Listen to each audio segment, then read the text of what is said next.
Hello, Sim here. Straight off the bat as you start that campaign, the initial impressions are gorgeous graphics. Now admittedly the draw distance is not that far, but if you're the game designer you really want to make your game pop at the start of that campaign, so you're going to ramp up those textures.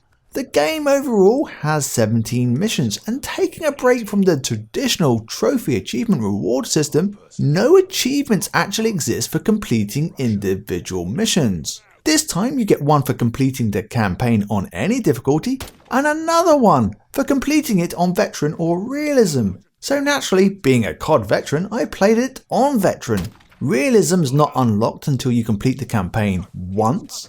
A load of other achievements exist for those typically weird ones like finishing a mission without firing a gun, that kind of thing. So a playthrough on easy might be warranted. The one noticeable difference is the AI improvements. Rather than the usual dumb kind of bots that you get in a campaign, that just have a faster firing kind of reaction times as you increase the difficulty, these ones are a lot more smarter. They're gonna flank you once you've been spotted.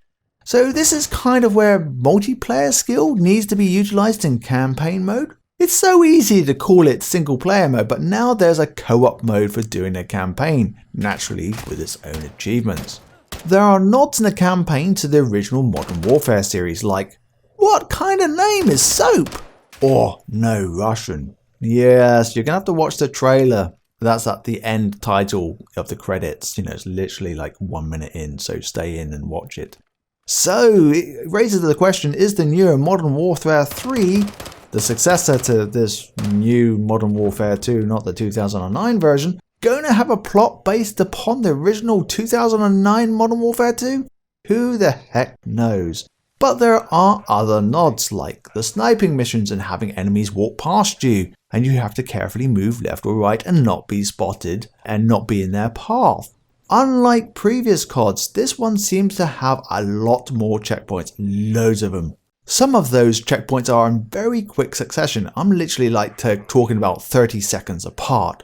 Because that mission has difficult spots, and there are always some missions that have very challenging parts and take forever to complete. You know, you got to figure out the tactics and stuff. They've always existed.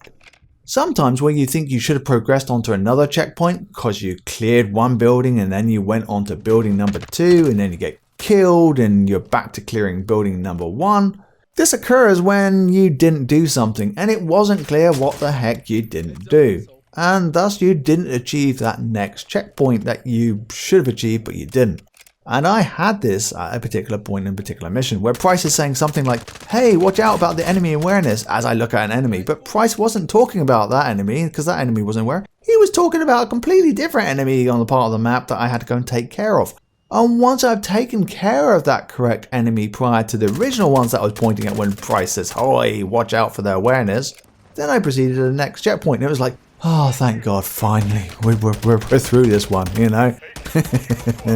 It was a rare event. It only occurred once in the entire single player campaign, but it wasted so much of my time on that one, man. So much time got wasted.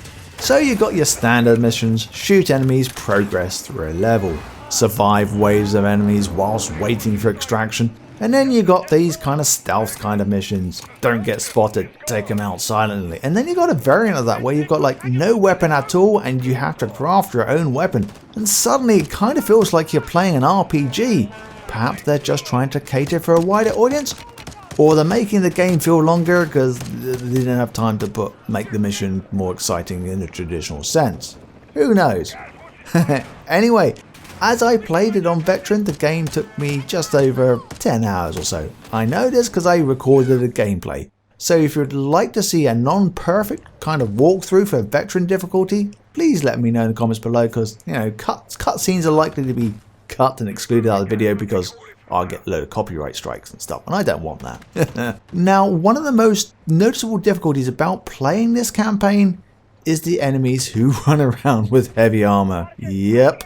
Making it more challenging for sure, and the game will punish you for poor accuracy. You need those headshots, especially on the harder difficulties. Some enemies on certain levels have riot shields too. Oh yes. And you do have a backpack thing, and when you're having to switch between the backpack and like as I said, it's a bit like RPG in selecting different things, whether it be a heartbeat sensor, another nod to Modern Warfare 2, the original 2009, and other bits, and you happen to quickly switch between those and your traditional gun or whatever you've got to equip.